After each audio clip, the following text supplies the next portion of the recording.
Muchas gracias a todos por atender a esta nueva edición de 12 meses, 12 charlas. Sobre todo agradecer a las empresas colaboradoras que nos permiten tener residencias y poder disfrutar de hacer estos seminarios para todos, para que todo el mundo pueda aprender. Y nada, hoy os queríamos presentar las enteropatías crónicas en gatos. Entonces, si os parece, empezamos con este tema que es muy interesante, porque esta clínica digestiva que vemos en gatos es frecuente. ¿Quién no ha tenido en la consulta gatos que nos comentan los propietarios que tienen diarreas o que tienen vómitos? Y de hecho, incluso el no comer muy bien, tener hiporexia y perder peso es una causa común de consulta en nuestra clínica diaria. Y incluso los vómitos, que los propietarios en gatos suelen pensar que es normal que un gato vomite, lo asocian a las bolas de pelo, es como que lo ven normal, incluso hasta nosotros lo hemos normalizado bastante, ¿no? De que nos digan que los gatos vomitan una vez a la semana. Y esto son signos digestivos que debemos tener en cuenta que podrían ser crónicos y que nos tienen que hacer pensar en investigar. ¿Cuándo decidimos investigar estos signos clínicos? Obviamente, en una situación aguda, dependiendo de la clínica, hay que ver qué pasa, pero es muy importante cuando esta clínica se mantiene en el tiempo que investigamos por qué pasa, por qué tiene las heces blandas, por qué vomita 2 veces por semana o una vez por semana. Esto siempre hay que investigar. Existen estas tablas de heces, que es sobre todo para perros, pero a veces es interesante enseñar estas tablas de heces a los propietarios porque a lo mejor una consistencia como el nivel 4, que es el que vemos marcado con una flecha, a los propietarios les parece normal y aunque sea unas heces formadas, están demasiado blandas y no son del todo normales y habría que investigar, ¿de acuerdo? O sea que también puede ser interesante enseñar estas tablas fecales. Un estudio que mostraba gatos ya diagnosticados de enfermedad intestinal inflamatoria crónica, se intentó ver qué clínica presentaron inicialmente. Y esto es interesante porque a veces la clínica es diferente que lo que vemos en perros, que en perros las enteropatías crónicas típicamente se manifiestan con diarreas muy profusas, ¿no? Y en gatos no es tan evidente. Muchos de estos pacientes diagnosticados con enfermedad inflamatoria intestinal crónica padecían de vómitos, que sí que algunos eran muy abundantes, pero otros eran 2 o 3 veces al mes, que son sutiles, son signos sutiles. Otros no tenían ni vómitos ni diarreas y solamente presentaban una pérdida de peso. A veces el colon es capaz de compensar el exceso de agua y las heces que salen son formadas, pero existe una mala absorción a nivel de intestino delgado, ¿no? Y pueden perder peso. Por tanto, la clínica es más sutil y esto nos tiene que hacer ser más perspicaces y seguir sospechando de un problema digestivo en estos pacientes. Claro, cuando tenemos un paciente con una sospecha de un proceso gastrointestinal crónico, con vómitos, diarreas o pérdida de peso, tenemos que investigar. Lo primero que nos interesa, perdón, es la historia clínica. Es muy diferente un gato joven de vida libre que vive con otros gatos o un gato que vive dentro de casa. Obviamente la dieta, el ambiente en el que está, todo esto nos puede dar pistas hacia dónde enfocamos en nuestro caso. Por otro lado, ¿cómo vamos a empezar? Con pruebas de heces. Los coprológicos son muy interesantes. En gatos, muy importantes, sobre todo jóvenes, las PCRs de trichicomonas. Y existen los cultivos fecales que de entrada no son muy útiles porque pueden dar o sea, pueden salir positivos a ciertas bacterias intestinales, pero que no son significativas clínicamente. Y esto normalmente lo dejamos como pruebas futuras en algún caso especial que después veremos. ¿Qué más hacemos en estos pacientes con un cuadro ya crónico? Queremos descartar causas extragastrointestinales que justifiquen el cuadro clínico de quizá vómitos o diarreas. Por tanto, hemograma, bioquímica, queremos descartar leucemia e inmunodeficiencia, valorar los niveles de tiroides para descartar un hipertiroidismo, para asegurarnos que no existe una causa extragastrointestinal de esta clínica. Por otro lado, también el siguiente paso será hacer pruebas funcionales gastrointestinales. Y esto es muy interesante, nos dan mucha información, que sería la TLI felina, la PLI felina, ácidos biliares, cobalamina y folatos. Y otra prueba en estos casos crónicos acabará siendo pues también las pruebas de imagen, ¿sí? Y así es como vamos haciendo el protocolo y en función de la gravedad del paciente iremos más rápido o menos rápido. ¿Qué es importante remarcar? Las diarreas en gatos jóvenes y sobre todo esta entidad que es la tritricomonas. Es verdad que la diarrea que provoca esta enfermedad es de intestino grueso y es muy evidente porque es mucosa, tienen tenesmo fecal y es muy típico de intestino grueso, que incluso, pero es crónica y muy pesada porque los gatos tienen mala calidad de vida, incluso de tanto tenesmo fecal podrían tener incluso prolapso del recto, ¿no? Lo vemos más a menudo en gatos jóvenes, sobre todo que vienen de criador, y es este tipo de diarrea de intestino grueso muy crónica. ¿Cómo vamos a diagnosticar esta enfermedad? Tenemos que hacer una PCR en heces. Es cierto que en el frotis fecal se podría ver, pero se puede confundir con giardia. Es mejor hacer una PCR fecal. Es una enfermedad que es autolimitante y normalmente cuando el gato pasa a ser adulto, pues puede ser que estas diarreas remitan. Pero estos pacientes pueden tener diarrea durante mucho tiempo, un año o más. Por tanto, es un poco pesado para el propietario. ¿Cómo tratamos estas diarreas? El manejo multifactorial puede ayudar mucho a controlar estas diarreas. ¿Y esto cómo se basa? Con el uso de probióticos, que es uno de los pocos casos en los que se ha visto que tiene una efectividad comprobada en gatos, los probióticos, con las diarreas por tricomonas se ha visto que los probióticos pueden ayudar. Se pueden usar otros prebióticos también, pero probióticos es muy interesante. Y se puede usar psyllium como fibra soluble. Se dan dosis pequeñitas, una cucharadita de té, no de postre, sino de té por la mitad, mezclada con la comida, puede ayudar a dar consistencia a estas heces y a desinflamar la parte final del colon y el recto. Y después podemos ayudar con una dieta altamente digerible. La cobalamina solo en casos extremadamente crónicos puede tener sentido porque en una diarrea de intestino grueso no suele estar baja, ¿de acuerdo? Y el tratamiento indicado para triticómonas es el ronidazol, pero es difícil de encontrar, está fuera de prescripción médica y muchas veces es difícil de encontrar esta medicación. Por eso a veces usamos metronidazol, aunque quizá no es tan efectivo, puede reducir la clínica de estos casos.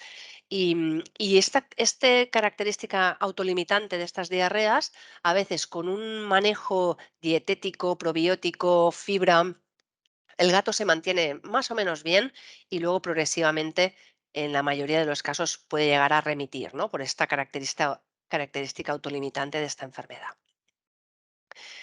Lo que comentábamos de aparte de esta investigación que tenemos todos en la cabeza, ¿no? Pues si tenemos un gato adulto geriátrico con diarrea, obviamente tenemos que hacer un chequeo general, ¿no? Imaginaros que es diabético o que tiene hipertiroidismo, obviamente, ¿no? Que hay que hacer una analítica completa para asegurar que no sea un problema puramente digestivo. Y luego tenemos estas pruebas más de funcionalidad gastrointestinal que son muy interesantes, ¿no? La cobalamina, muy importante en gatos, nos está dando mucha información porque si está más baja de lo normal, nos puede sugerir que hay una enfermedad en el intestino delgado y por tanto hay un problema de mala absorción. Es cierto que ante una insuficiencia pancreática exocrina también puede estar disminuida, que siempre hemos pensado, no, la insuficiencia pancreática exocrina es una enfermedad más común de perros, en gatos no existe, pero sí que podemos ver gatos con insuficiencia pancreática exocrina, sobre todo aquellos que han tenido pancreatitis recurrentes y ha acabado el tejido pancreático muy dañado y fibrótico, ¿no? Es como una presentación más común como la que se ve en humana que no en perros, que es más una atrofia de este órgano. Otra, prueba muy interesante es evaluar el folato. Si vemos que el folato está disminuido, también nos está dando información de que hay un problema de absorción a nivel del intestino proximal, sobre todo ilio. Y si estuviera muy aumentado, nos puede indicar que hay un sobrecrecimiento bacteriano.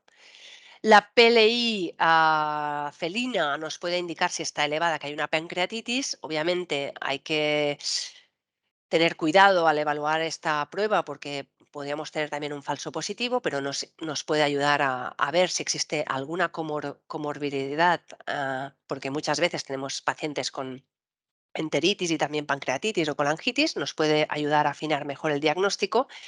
Y por lo último, lo que decíamos, la TLI nos puede indicar si este gato también padece una insuficiencia pancreática exocrina, muy útil, por ejemplo, si ha tenido pancreatitis recurrentes, ¿no? Pero la cobalamina quizás la estrella de las mediciones que sí que tendríamos que hacer en un gato con una enteropatía crónica, porque si está disminuida, a pesar de que tratemos la enfermedad, va a costar mucho que mejore, porque es esencial tanto la cobalamina como el folato para que se sintetice DNA. Entonces, los enterocitos se están dividiendo de una forma muy rápida, necesita un turnover muy continuo. Si no existe cobalamina y folato, esto no se puede regenerar. Por tanto, las vellosidades no se regenerarán. Hay que suplementar.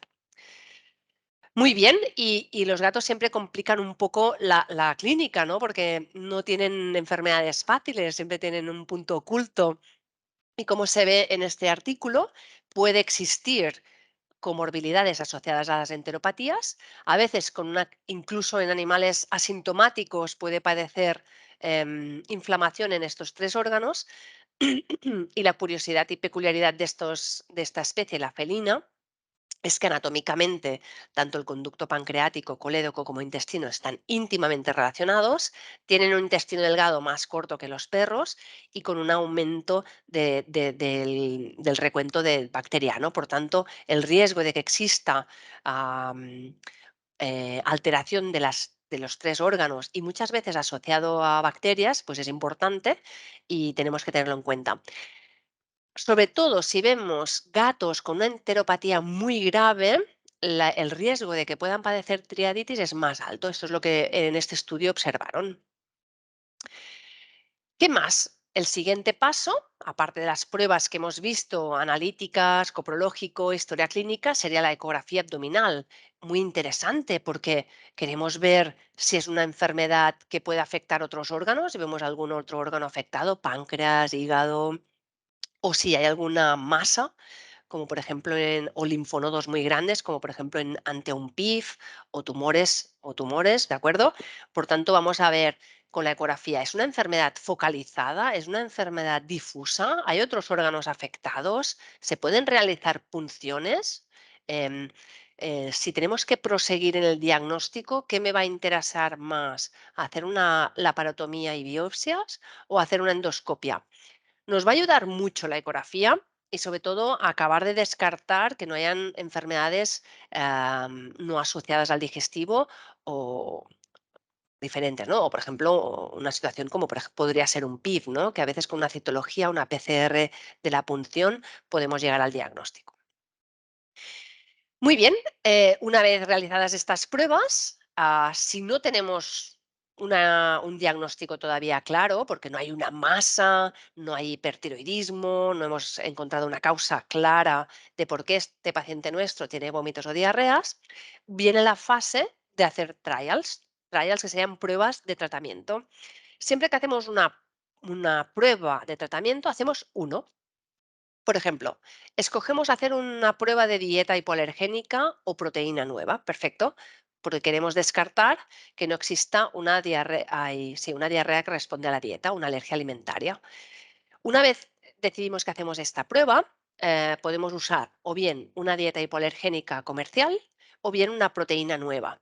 Usar una proteína nueva no es fácil porque la mayoría de piensos nuevos cada vez tienen carnes de tipos más exóticos como conejo, caballo, etcétera. Entonces, a veces escoger una proteína que aseguremos que nunca ha tomado anteriormente es muy difícil. Y muchas veces, por practicidad, se usan las dietas hipoalergénicas comerciales. A diferencia de las respuestas de alergia alimentaria cutáneas, que necesitas un tiempo bastante largo, como unos 2 meses, a nivel digestivo, en 7 días puedes empezar a ver una diferencia. Quizá necesitaríamos un par de semanas, pero se puede empezar a ver ya una mejoría en caso de que hubiera una alergia alimentaria. Esto está bien porque a veces en pacientes que tienen muy poco peso no nos podemos permitir estar 2 meses con una dieta hipoalergénica y el paciente con diarreas y mal, ¿no? Esto podría ser interesante. Y la otra opción es hacer un trial de antibiótico por estos casos de diarreas que responden a antibiótico, que serían unos 15 días. Normalmente usamos el metronidazol y si funciona y responde muy bien, se puede bajar la dosis. Y la otra opción es ir directo a hacer la biopsia, pero lo ideal siempre es hacer los trials antes, porque si no, no has descartado una alergia alimentaria, por ejemplo, ¿no? O mira, el trial de antibiótico lo puedes hacer después de la biopsia, pero estaría interesante hacer estas pruebas antes de la biopsia. Claro, cuando con las pruebas que llevamos haciendo hasta ahora, por lo que hemos hablado, ¿no? La analítica, los coprológicos, la ecografía descartando problemas obstructivos, tumorales evidentes, infeccioso. ¿Qué 3 enfermedades son las más frecuentes que dan esta clínica digestiva con un intestino, poco alterado? Pues podría ser una alergia alimentaria, podría ser una enfermedad inflamatoria intestinal o podría ser un linfoma, ¿no? Y estas son como las 3 enfermedades que una vez hecho todo el protocolo, nos quedan ahí en el tintero de si pueden ser o no. Claro, tanto la enfermedad inflamatoria intestinal como el linfoma alimentario tienen una clínica muy parecida, se solapan completamente. Puede ser solamente anorexia, apatía, pérdida de peso, puede ser signos de vómitos, de diarreas, es muy parecido. Sí que es verdad que los gatos con linfoma de bajo grado suelen ser más tirando a geriátricos que los que tienen enfermedad inflamatoria intestinal, pero es bastante parecido. En cambio, la enteritis con respuesta a la dieta suelen ser gatos más jóvenes, aunque se han hecho diagnósticos de alergia alimentaria hasta los 7 años, o sea que ojo, pero sí que es verdad que suelen ser más jóvenes, que suele ir asociado a también signos cutáneos y esto nos puede dar como una pista de que enfocaríamos más hacia a una alergia alimentaria o no. De aquí a la insistencia en hacer los trials, ¿no?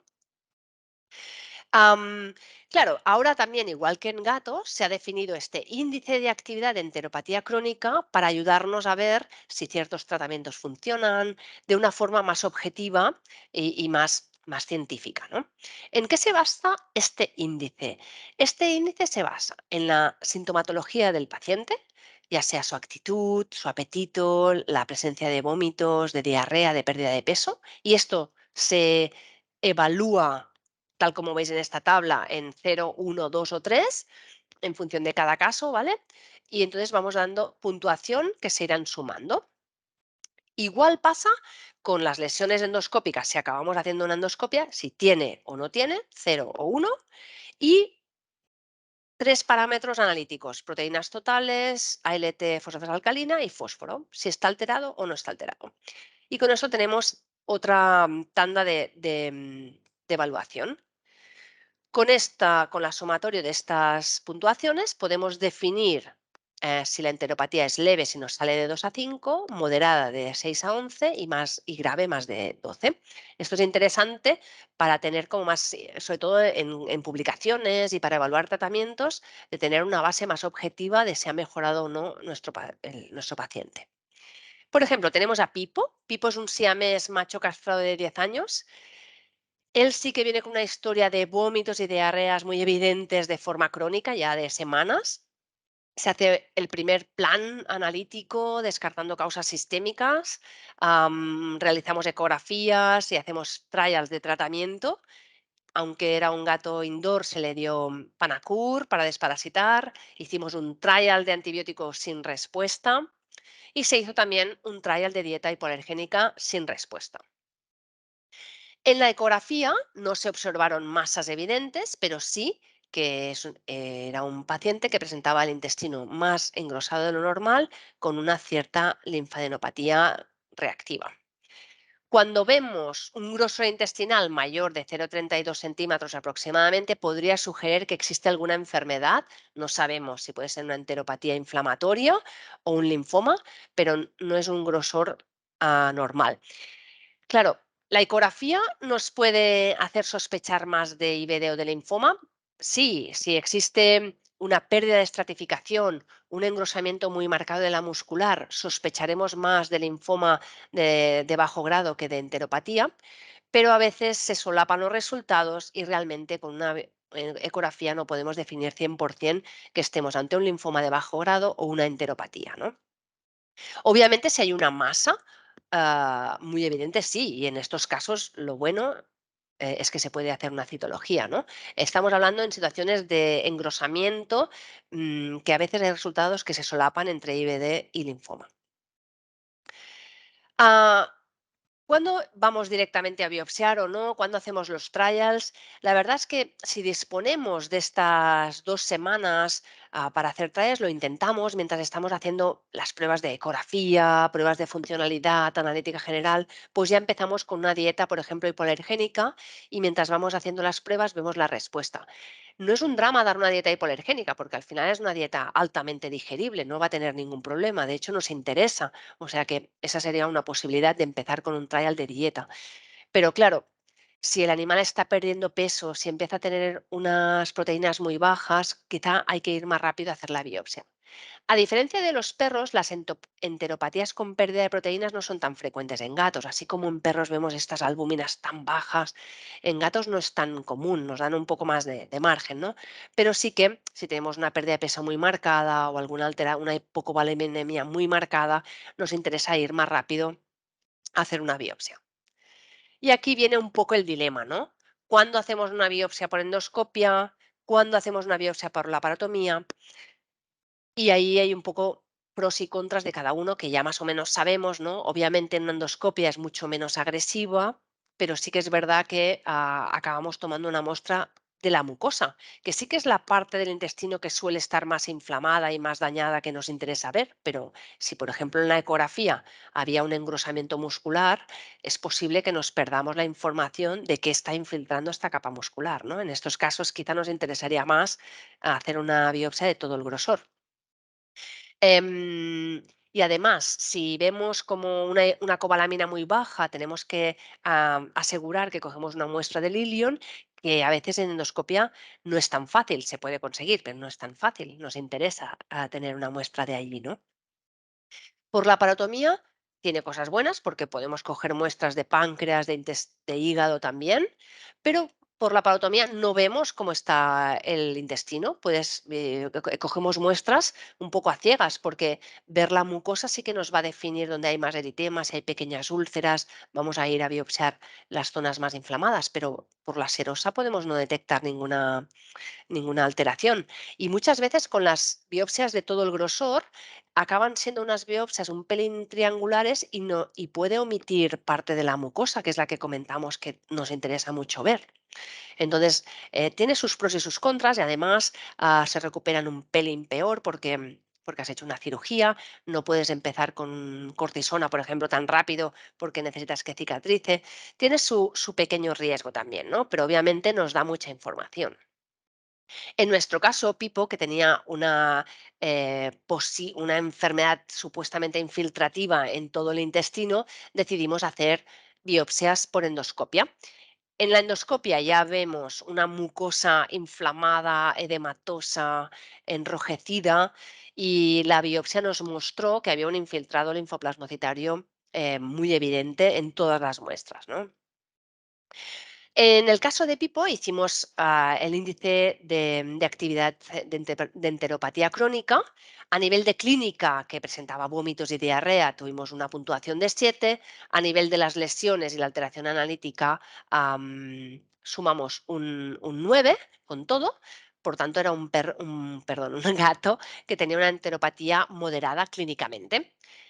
Una vez ya obtuvimos las biopsias y viendo que había un infiltrado linfoplasmocitario, empezamos el tratamiento con prednisolona. Hay un error, perdón, 2 miligramos kilo al día y continuamos con la dieta hipoalergénica. 30 días después del tratamiento, volvemos a evaluar los signos gastrointestinales y las pruebas bioquímicas. Obviamente no realizamos endoscopia y el valor bajó de 9 a 3, observando una mejoría muy evidente con solo la prednisolona.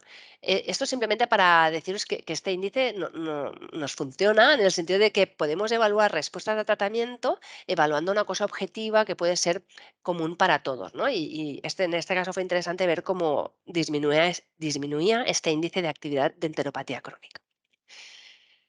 Claro, la enfermedad inflamatoria intestinal, al final hay un componente inmunomediado muy potente, hay una respuesta exagerada a diferentes factores con los que puede tener en contacto la mucosa intestinal, ¿no? Ya puede ser la microbiota que vive en este intestino, la dieta que comen, etcétera. Entonces, el enfoque de tratar esta enfermedad es muy multifactorial. Entonces, queremos una dieta altamente digerible, queremos promover una microbiota más sana y queremos frenar esta respuesta inmunitaria. No siempre presentan vómitos y diarreas, que es lo que comentábamos, que no es tan evidente en muchos casos. Lo que es más común es que pierden peso. Sí que es verdad que los vómitos pueden existir también, pero la diarrea así profusa crónica, pues está en un 50-60% de los pacientes con enteropatía. Por tanto, hay que ampliar la mente en pensar en enteropatías en gatos con unos signos clínicos más amplios, no tan evidentes las diarreas. ¿Cómo tratamos estas enfermedades inflamatorias? De entrada, vamos a dar una dieta altamente digerible. Si se ha descartado la alergia alimentaria, pues puede ser una dieta simplemente muy digerible. Si no, se puede mantener una dieta hipoalergénica, que también cumple esta función. Se puede hacer un trial si no se ha hecho antes de antibiótico para asegurar que no responda. Y hay que suplementar con cobalamina en caso de que esté baja. Si no se ha visto respuesta con este tratamiento, se añade la prednisolona y se da una dosis de unos 2 miligramos por kilo al día durante 15-20 días y si el animal está estable, podemos intentar bajar las dosis un 25% cada 3 semanas. En casos más graves, a veces la prednisona no es suficiente y hay que añadir otros tratamientos, como por ejemplo el clorambucilo, que sería el de primera elección, y si no respondiera se podrían administrar otros inmunosupresores, como podría ser la ciclosporina, pero existe menos información en gatos. ¿Qué más podemos usar? Aunque en enteropatías crónicas no hay un estudio claro que confirme que el uso de probióticos puede hacer una diferencia, así como sí que se ha observado en tricomonas y en casos de constipación, el uso de probióticos puede ayudar, en algunos gatos incluso les gusta y se puede intentar, ¿no? Añadir estos probióticos. El trasplante fecal y las células madres son como terapias prometedoras que están ahí, que podrían usarse en casos muy refractarios. Yo no tengo experiencia en el trasplante fecal en gatos, solo lo he usado en perros sin mucho éxito.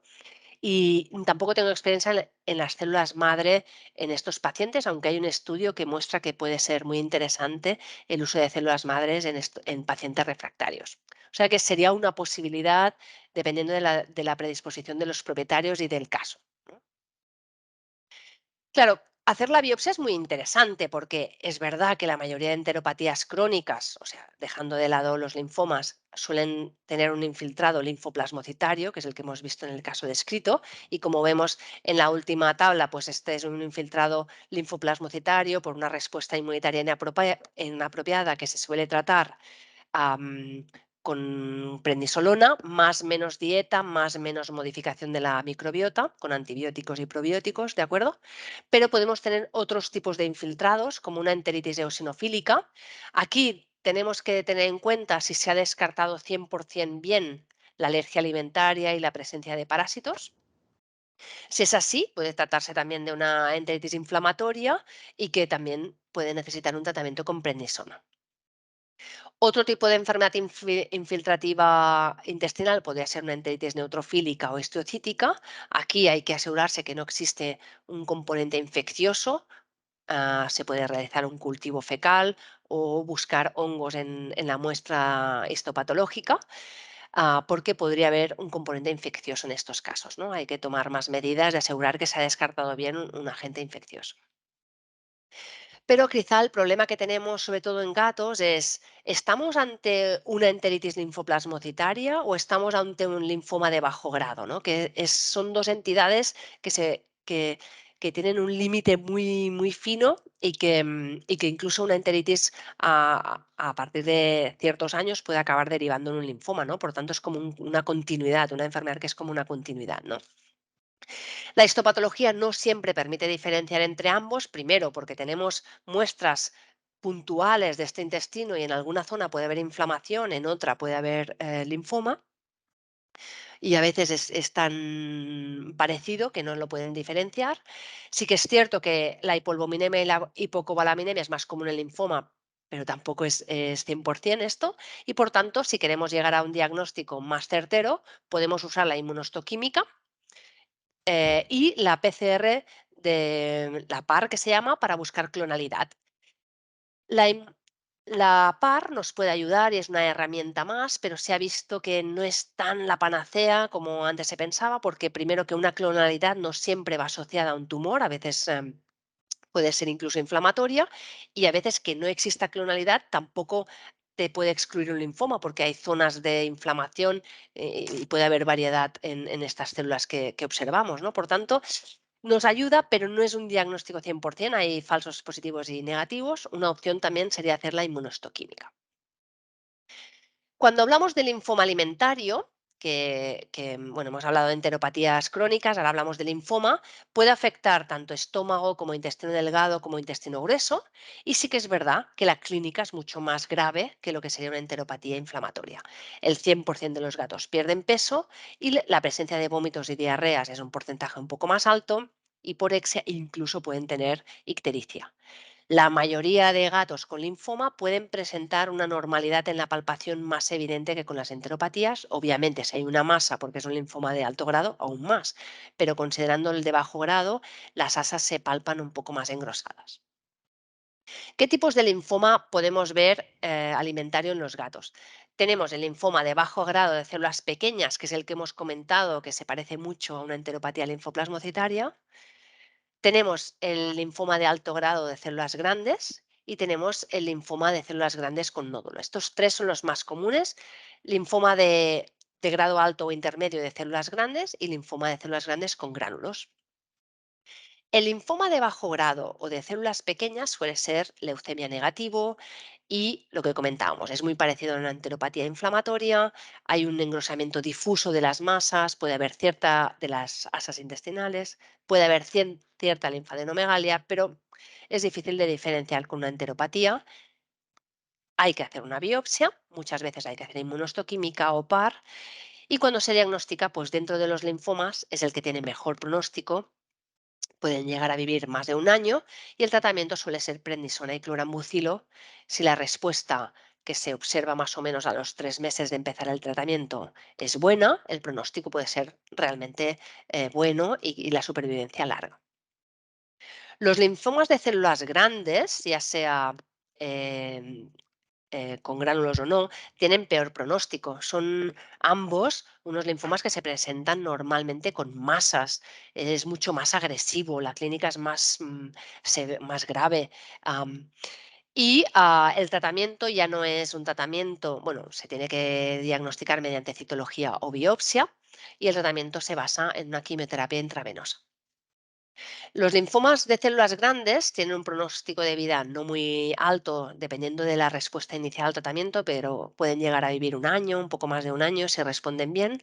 Y los que responden peor son los que presentan gránulos, que se ha visto una supervivencia muy baja de menos de un mes, aunque ahora se ha descrito algún caso que pueden llegar a vivir 3, 4 meses. En la ecografía ya podemos ver diferencias. Si vemos masas, una estructura intestinal totalmente perdida, es muy sugerente de que no estemos hablando de un linfoma de bajo grado, sino un linfoma de alto grado u otro tipo de tumor. Por ejemplo, vimos a Bigotes. Bigotes es un gatito de 10 años macho castrado, vino con una historia de vómitos y diarreas, en este caso no muy larga, de unos 10 días, pero había perdido mucho peso y estaba totalmente apático. En la palpación abdominal ya se notaban unos intestinos más engrosados de lo normal y detectamos masas que no sabíamos si estaban relacionados con el intestino o no. Realizamos una analítica general donde vemos una anemia no regenerativa y unos niveles de cobalamina muy bajos. En la ecografía detectamos una masa en el bazo y una masa en el colon y el ciego, además de linfonodos mesentéricos aumentados de tamaño. Al tener masas, realizamos una punción, una citología y una aspiración de aguja fina, en el que vimos lo que veis en la derecha, que es un infiltrado de células de linfocitos de tamaño grande con gránulos. En este momento empezamos el tratamiento con cortisona, pero los propietarios no quisieron hacer quimioterapia y la verdad es que es un gatito que vivió muy poco tiempo, ¿no? ¿Qué pasa con el linfoma de células pequeñas? que es mejor, tiene una clínica progresiva, menos grave, es una enfermedad difusa, es difícil de diagnosticar y necesitamos una biopsia, pero el pronóstico es mejor. ¿Qué pasa con el linfoma de células grandes? Los signos clínicos son más agresivos, puede existir ictericia, normalmente en la palpación ya vemos que hay masas, que hay un engrosamiento mucho más marcado de intestinos. ¿Es más fácil de diagnosticar? Sí, porque se puede realizar una punción, pero el pronóstico es mucho peor. ¿Cómo tratamos un linfoma de bajo grado? Una vez diagnosticado un linfoma de bajo grado, empezamos con clorambucilo y prednisolona. En un gato de más de 4 kilos empezamos con 2 miligramos cada 48 horas y con cortisona. Al cabo de 2 meses vemos cómo está el paciente. Si está estable, vamos a pasar a la dosis de mantenimiento, que sería cada 3 días. ¿Qué pasa si después de 3 meses de tratamiento con clorambucil y prednisona, este linfoma de bajo grado no responde? Le tenemos que dar margen, ¿eh? Tiene que estar como mínimo unos 3 meses con clorambucilo para definir si está yendo bien o no. En el caso de que no vaya bien, se podría añadir, por ejemplo, lomustina. Se han descrito casos de linfoma de bajo grado con lomustina que pueden vivir 7, 8 meses o así, ¿no? Obviamente lo ideal sería clorambucil y prednisona, pero si no, también se pueden hacer protocolos de quimioterapia como un CHOP o un COP en estos casos. Con el linfoma de alto grado, ¿cómo vamos a proceder? Estos casos, lo ideal es hacer un protocolo combinado de múltiples fármacos intravenosos para tener el máximo de respuesta. Sí que es verdad que cuando ya ves un linfoma de alto grado, la mayoría tiran la toalla y es como, uy, no, va a ir mal, sobre todo con el de presencia de gránulos, y ya piensas, pues claro, no va bien y el animal se ha muerto porque era un linfoma de alto grado. Y es cierto que el pronóstico es peor, pero se están viendo resultados prometedores en pacientes que sí que se le hace quimioterapia.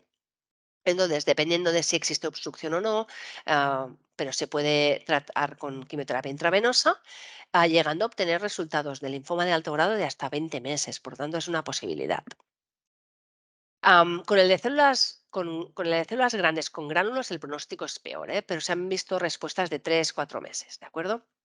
Entonces tenemos que el linfoma de células pequeñas tendremos una respuesta mejor, pueden llegar a vivir unos 2 años, obviamente después depende de la respuesta inicial, y en cambio en las células grandes pues el pronóstico es mejor como comentamos, ¿no? Aparte del tratamiento que decidamos de quimioterapia en comprimidos o intravenosa o lo que queramos, se puede facilitar ah, se puede tratar de forma multifactorial también, ¿no? Este intestino. ¿Qué vamos a dar? Pues una dieta altamente digerible para facilitar el trabajo a este intestino que está tan inflamado, tan infiltrado. En algún caso se pueden añadir antibióticos si no hay una buena respuesta al tratamiento para ver si moderando la microflora puede ir mejor. Hay que suplementar con cobalamina, esto es muy importante, y se pueden añadir probióticos. A veces es interesante que el propio propietario tenga en casa ciertos fármacos para, en caso de que el paciente se desestabilice, pues tenga alguna herramienta y que se pueda sentir un poco autónomo de tratar a su animal, ¿no? Pues, por ejemplo, con maropitán en caso de que vomite, pues que tenga la opción de darlo durante 2 o 3 días en pequeñas crisis de empeoramiento, o de añadir mirtazapina para estimular el apetito si hay también un decaimiento. Todo esto le da como una tranquilidad de que tiene alguna herramienta para poder actuar, ¿no? Y yo creo que es interesante darles esta opción. Y bueno, como conclusión de la charla de hoy, deciros que las enteropatías crónicas pueden manifestarse con una sintomatología más sutil de lo que pensamos inicialmente, que a veces es simplemente una pérdida de peso que debemos darle importancia, y que incluso en los vómitos, que a veces pueden ser tan poco frecuentes como 2 veces o 3 al mes, si se asocian incluso con pérdida de peso, hay que darles importancia, ¿no? Porque pueden ser un signo inicial de enteropatía crónica. Muy importante evaluar la cobalamina y el folato en estas enfermedades, porque suplementarla es básico para que se regeneren estos enterocitos. Después, que el linfoma de bajo grado de células pequeñas tiene un comportamiento muy parecido a la enteropatía a la enteritis linfoplasmocitaria, y que tiene una mayor supervivencia que los linfomas de células grandes. que las enteropatías linfoplasmocitarias, las enteropatías crónicas, como los linfomas, se pueden manejar también con dieta, con probióticos, para mejorar el estado general del paciente. Que no nos tiene que dar miedo hacer quimioterapia en gatos, que la pueden tolerar bien. Tenemos que conocer los efectos secundarios de estos productos, pero en la mayoría de casos puede ser muy recomendable usarlo, por tanto que no nos tiene que dar miedo y que tenemos que ayudar a dar la mejor calidad de vida a estos pacientes que tienen enteropatía, facilitándoles el cuidado a los propietarios para que se sientan bien, que lo están ayudando al máximo, pues con productos como para que no vomiten y para reducir la molestia abdominal, como el maropitán, estimular el apetito, etcétera, ¿de acuerdo? Bueno, con esto acabamos la charla. Os doy las gracias por estar aquí, por escucharme, sobre todo a las empresas que nos han asesorado, ha ayudado.